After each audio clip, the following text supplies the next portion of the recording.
I pledge allegiance to the flag of the United States of America and to the republic for which it stands, one nation, under God, indivisible, with liberty and justice for all. Okay, so this is the Porter County Foundation meeting, and we'll start with the roll call.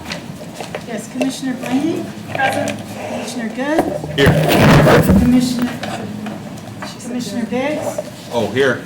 Okay. Oh, you're stealing it. My hearing's going. Councilmember Rivas? I'm here as Jeremy Rivas. Councilmember Grant?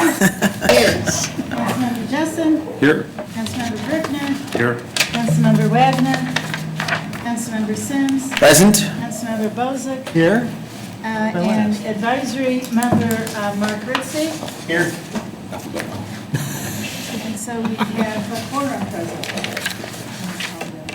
All right, the first thing on the agenda is the approval of minutes for our January 25th, 2022 meeting. So moved. Second. Motion and a second. All those in favor signify by saying aye. Aye. Opposed, same sign. Motion carries. And under new business, we have our Capital Cities presentation. Mr. Wild, do you want to take that over? Thank you. It's great being here. Again, I'm Corey Waddell, Senior Consultant from Capital Cities. If we can flip into behind the first page here, I'll just set the agenda for my presentation today.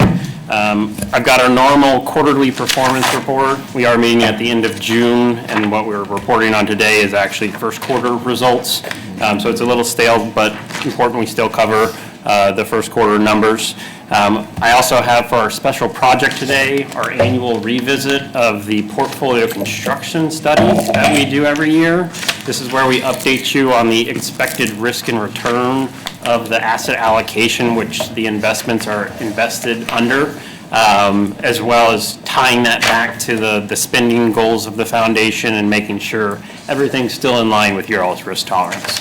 So first I'll hit on performance, and then I'll cover that second presentation. And please stop me along the way with any questions. So if we can flip in behind tab 1 into page 1, it'll be the market overview here.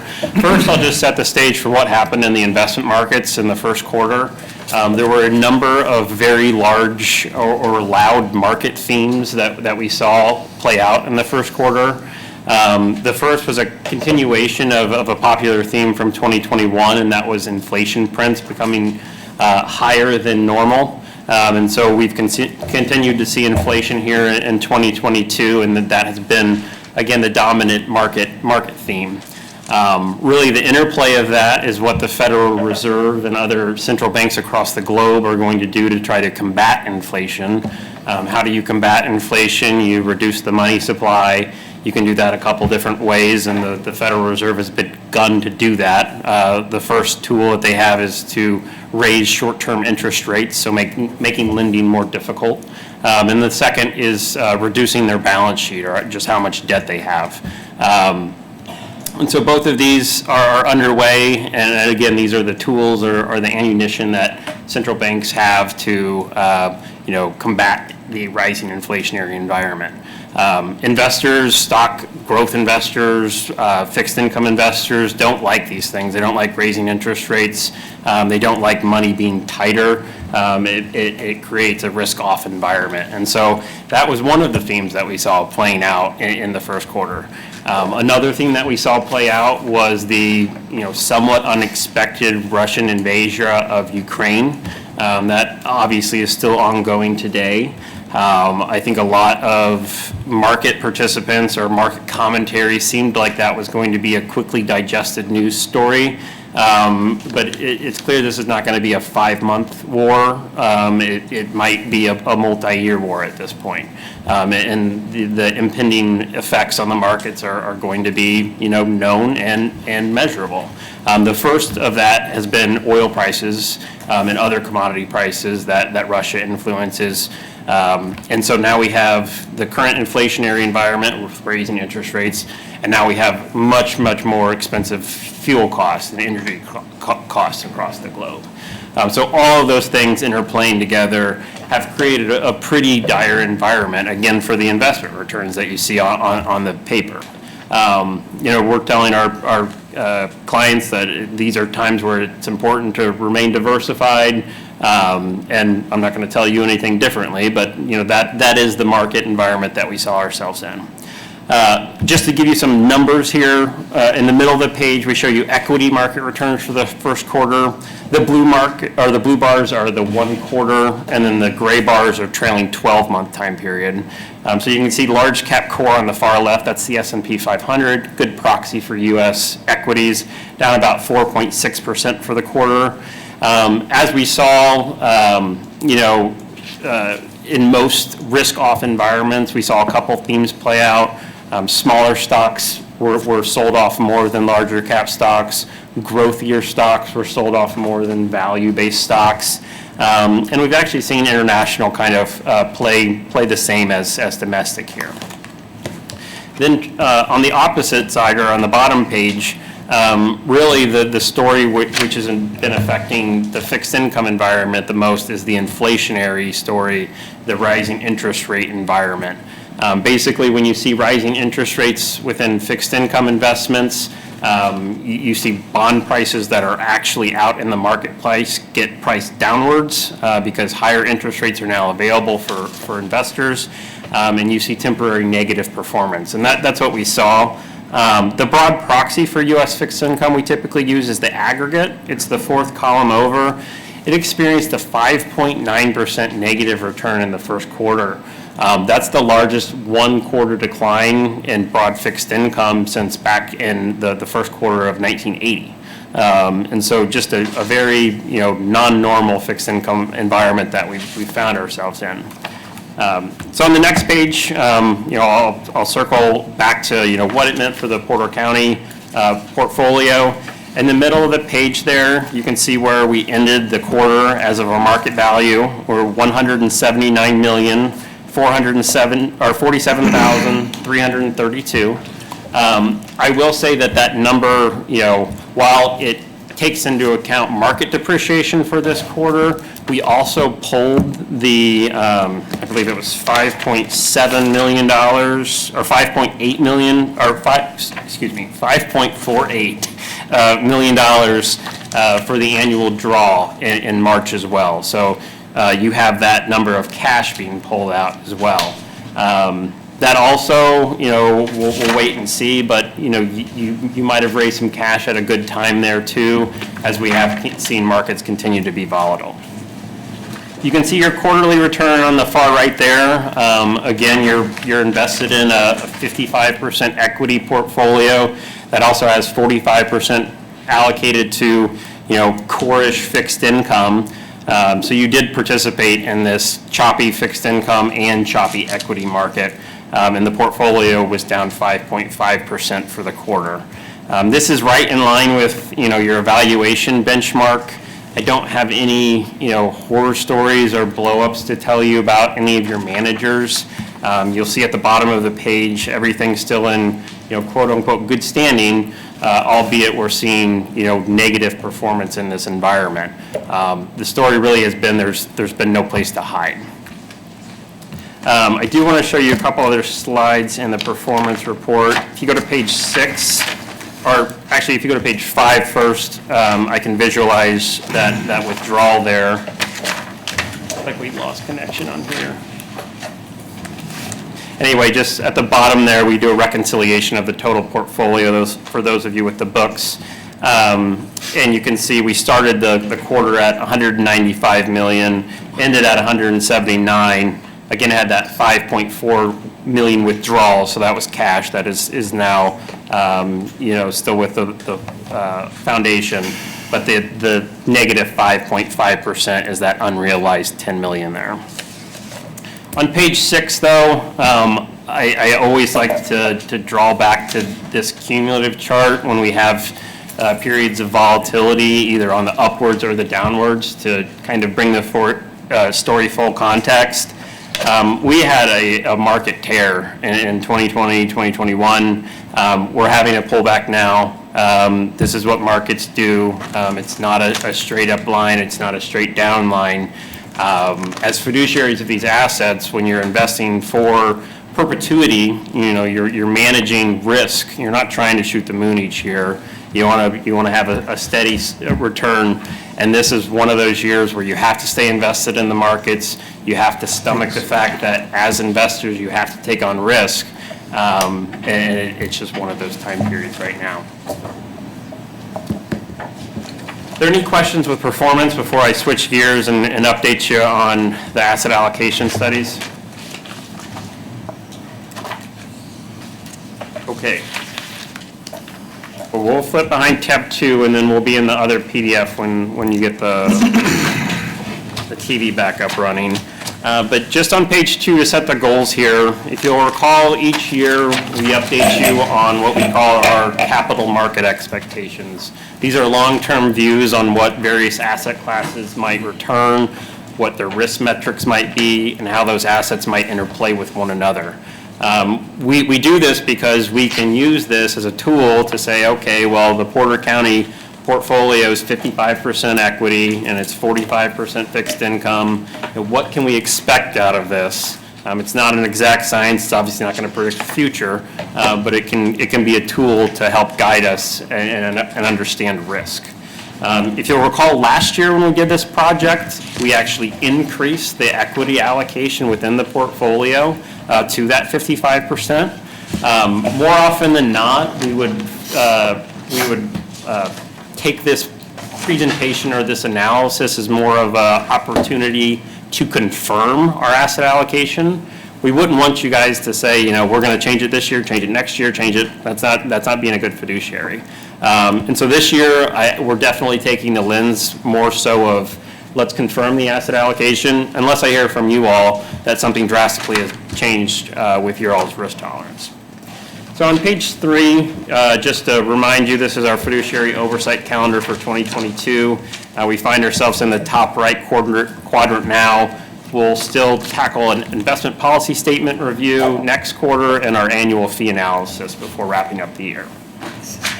On page 4, again, I already hit on kind of what goes into this, and you've seen this graphic before, but basically this is our portfolio construction process. We take your specific inputs or your return needs as a foundation, your unique preferences, time horizon. Those are the most important things when we construct this asset allocation. But then we take those other things that we can't really control, the markets, and take those projections along with some qualitative analysis to really do some scenario testing on these next few pages. Page 5, just real quick, this is our updated capital market expectations for the next 10-year calendar period. Basically, we included this page in here to show you that from last year to this year, these did not change very much. We had some reductions within long-term fixed income expectations. We had a slight increase in long-term inflation expectations, which makes sense, and a slight increase on what we might earn on cash. And so on page 6, again, the biggest thing that drives asset allocation when looking at a foundation portfolio is the specific needs of that foundation. You know, what are your needs? Your needs are the spending policy that you guys have derived to annually distribute 3.25% of that 5-year moving average. You know, so that should really drive everything we do in terms of how much risk we need to take. That's our return target. We want to keep pace with inflation and earn 3.25% each year. You know, other than that, you guys' liquidity is relatively low. We have that annual draw, so it's not like we're pulling money in and out of here. We're trying to match your risk tolerance with that return target, and we're keeping in mind that, you know, you guys have a long-term time horizon here. These assets are supposed to serve the community into perpetuity. So on page 7, we can take those capital market expectations, your strategic asset allocation, and begin to spit out some numbers or some analysis. And so on the top left, what we've done is taken, again, your mix, 41% to broad U.S. equity, 14% to international equity. That's your 55% equity. And then various fixed income asset classes. And that mix, what would we expect on a go-forward basis that would earn? And that's that 4.9%. And then the risk metric is the standard deviation at 9.8%. We take that and we put that into what we call foundation math at the bottom of the page there. and we show the expected return minus the full spend of 3.5, that should say 3.25, I'm sorry, that's a typo, and then inflation at 2.25 to give you your real growth or loss. Right now, this is showing a slight real loss at negative 85 basis points. That's not terribly worrisome in this analysis. This is very standard. We've seen return expectations go down over the last several years. You can't just expect to spend 5% as a foundation anymore. So this isn't a common problem. But we'll say a couple things. We do have the chance to earn more than the expected return. We have the chance to earn less than the expected return as well. And so we do have some things that interplay there. We wouldn't suggest here that, we're going to say we need to rewrite laws here and try to increase the amount of equity invested here. We think you're still on pace to be able to earn what you need to make here. Up at the top right, I think this chart is very interesting right now. It shows, different scenarios that you could experience under this type of portfolio. And so, where we're showing you an average on the left-hand chart, what we're showing you on the right-hand chart is different probabilities or ranges of outcomes. And we show you 3 different time periods, so 1 year, 5 year, 10 year. In a 1 year time period, we have a bullish bond market, we have a bullish equity market, everything is on. This portfolio could be up 30.7% given, just the expectations and the numbers. Conversely, if we have an everything off environment, this portfolio could be down, 15.2% in a given year. The story goes, if you stay invested, 5 years, your range of outcomes shrinks, 10 years, your range of outcomes shrinks again. And again, that's the power of staying in the market, staying invested. Even in a worst case decade type scenario, this type of portfolio will only lose 2% a year. Are there any questions there? All right, so then on the next page, this is just really to summarize where we stand right now, and also to show you some further diversification under the hood. So as I mentioned, we have 55% allocated to equity. That's 75% to U.S. and 25% to non-U.S. We also have mixes of active management and passive management within the equity bucket. And then within fixed income and cash, which is 45% of the overall portfolio, the entirety of it is actively managed. That is a core tenet of Capital Cities to have active fixed income management. And then you see we separate it out or diversify it amongst a few different styles. So core plus, diversifying, defensive has shorter duration, should be more of a ballast, and then the 2% to cash. The rest of this presentation, I want to check your temperature on and also preview some further analysis that we might have at our next touch point. The research that Capital Cities has been doing over the last couple months has really been in what we call the alternative space. So there's a couple different ways to play this, whether it's liquid alternative mutual funds, hedge funds, privates. All of these right now are not eligible under your current investment policy statement. But again, we're doing this work behind the scenes. We wanted to check your temperature on it, see if you would want to hear more about it. My initial idea was, we could run you through what this could mean if we introduced a small sliver of alternatives into your portfolio. But then at the next meeting, we would also bring, what it would actually mean from a pen and paper standpoint in terms of your investment policy statement and other things. This is not something we're pushing on any of our clients. We have some clients who are invested in alternatives already, some clients who are not, like yourselves. But again, wanted to check your temperature on it and see if it's something that you would be interested in learning more about. And you could learn more about it without implementing it into your portfolio as well. Does the statute allow us to invest in alternatives? So the statute right now has just a specific equity upward limit of 55%. This can be somewhat complicated when you're looking at alternatives because right now it's very cut and dry. You have equity and you have fixed incomes.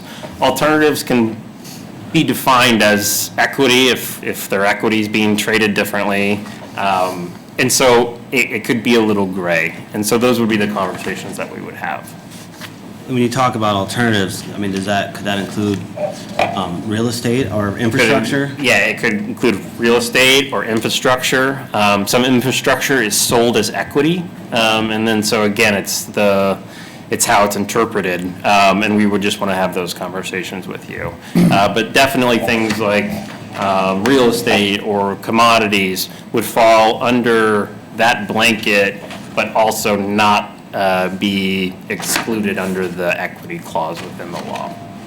Yeah, I just wanted to point out that the sheriff pension portfolio does have investments in alternatives. It's not a large percentage, not like equities or fixed income. Yeah, But they no. do have alternatives. We would, a portfolio like this, if we came to you with a firm recommendation, we would probably recommend 10 or 15%. So, it wouldn't be a lion's share. Personally interested in seeing Mm-hmm. what's out there. Okay. How you think it would help Well, us or not. Let me just show you page 10 and 11 then real quick, and that will give you a good preview for, what we can do next quarter. But on page 10, this is kind of an overview. We also call alternatives diversifying assets. And so what can those be? They can be assets that are not equity or fixed income. So again, real estate, commodities of all sorts, infrastructure, royalties. Or you could have traditional assets like fixed income and equities, but someone's trading them differently. Instead of just buying them and holding them, being a long-term investor, they could be shorting them, they could be buying them with leverage, option trading, and so on and so forth in a different manner. And so why do investors, typically try to incorporate alternatives? I think it's somewhat a misnomer. People do that for a myriad of reasons. And so I think alternatives are all often looked at to be like the most risky if you just talk in general terms about investments. But lots of times you'll see investors incorporating alternatives for risk mitigation reasons. That's the reason most institutional investors will incorporate alternatives. They're not looking to have the highest octane. Some might be if you're looking in private equity and things like that, but they can really serve as a purpose. Really, they just behave differently than stocks and bonds. And so you have a new differentiated return stream in your portfolio.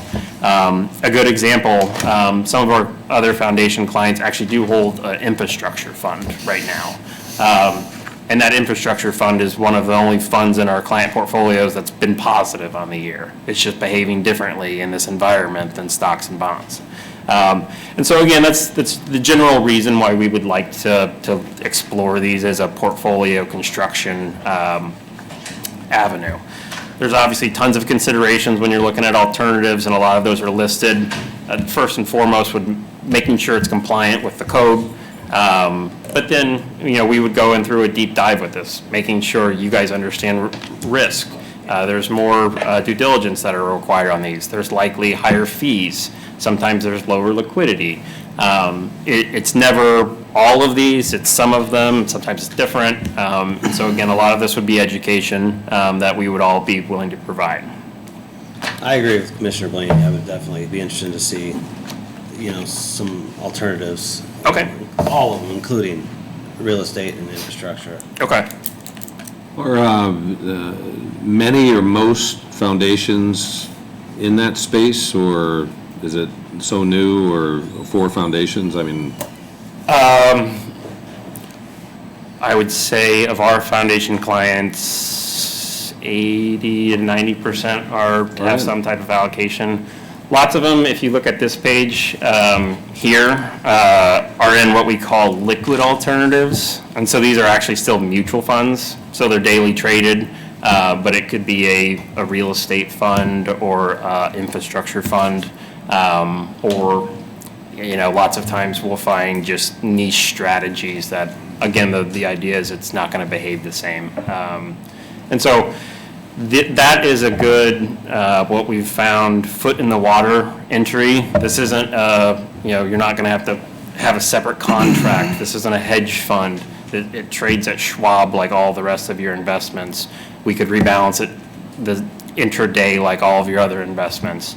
And so that's a natural kind of first step that we've seen a lot of foundations take. And when I say 80% of them, 70 are in that place, so. I think understanding the risk would be really important for this group. Yep. And I see it as a consideration lower transparency. What does that mean? That could be if you got into like a true hedge fund. I mean, if- I think we all agree we need to be transparent with these dollars. Sure. Yeah, I think liquid alternatives would maybe be as far as you could go. You would still have complete insight into the holdings of those mutual funds. And again, those are investments that anyone can get into and are governed by the SEC, so. So when you're talking about a real estate investment, define that. It wouldn't be a real estate investment. It wouldn't be maybe a fund that owns, that you own shares of, and they own They go out and buy real thousands estate. Right. of real estate properties and manage Well, it. it's not a case of us going out and No. buying 1,000 acres and sitting on it. No. We do have some clients who have assets like that, but those are more legacy assets that they own for some reason. But no, it would be I just didn't want anybody selling me land when I walked out of here. Rich for you. Okay, so on page 12, I think we can walk away with this with, saying that you guys are open to, kind of the next conversation that we're working on as it relates to alternatives. We'll show you how it could impact the policy, if we would think it would have any impacts to the code, whatnot, and we can just further explore it at our next meeting. Great, that sounds good. Great. Well, thanks for listening to me talk. That's all I've got for you today. Thanks for driving up. I wanted to point out that this kind of market, our smoothing decision is going to be very helpful come budget time this year. We've been through a down year before. There's a lot of scrambling if you don't plan for it, so. Good job, board. All right, thank you. Any other questions for Mr. Waddell? Thanks, guys. Safe drive back. Yep. Thank very you. much. Thank you. I will reach out and I'll probably see you in August, I imagine. Yeah, we should probably set the next meeting while you're here. Yeah, let's do that. It has to be done within 3 months. End of August, September, what do you guys think? September's gonna run into budget. Yeah, that's true. All right, well, the end of August, your meeting is the 23rd. Correct. Does August 23rd work for you at 5 o'clock? You're the baseball guy. Sounds like a plan. Yeah. Yep. Cool. August 23rd, 5 o'clock. Did you get that, Joy? Yes. Okay, thank you. Thank you so much, guys. All right, do we have an attorney's report? I have nothing. Okay. Any other Have a safe matter before this board? We need to do these claims? Yeah, we're gonna do the claims. We've got 2 claims for Capital Cities, one for the first quarter ending March 31st, 2022, and one for the second quarter ending June 30th, 2022. Each is $16,250. Can we do those together? Yeah. Motion to approve. Second. Got a motion and a second for the 2 claims for Capital Cities, first and second quarter. All those in favor signify by saying aye. Aye. Opposed, same sign. Motion carries. And then we've got the audit financial statement for the year ended December 31st, 2021 for $3,000 for Kat Sepper Miller. Is that a motion? I'll make the motion. Second. Got a motion and a second. All those in favor signify by saying aye. Aye. Opposed, same sign. Motion carried. Anybody have anything else? All right, meeting's adjourned. Thank you. Greg wanted to vote to stay.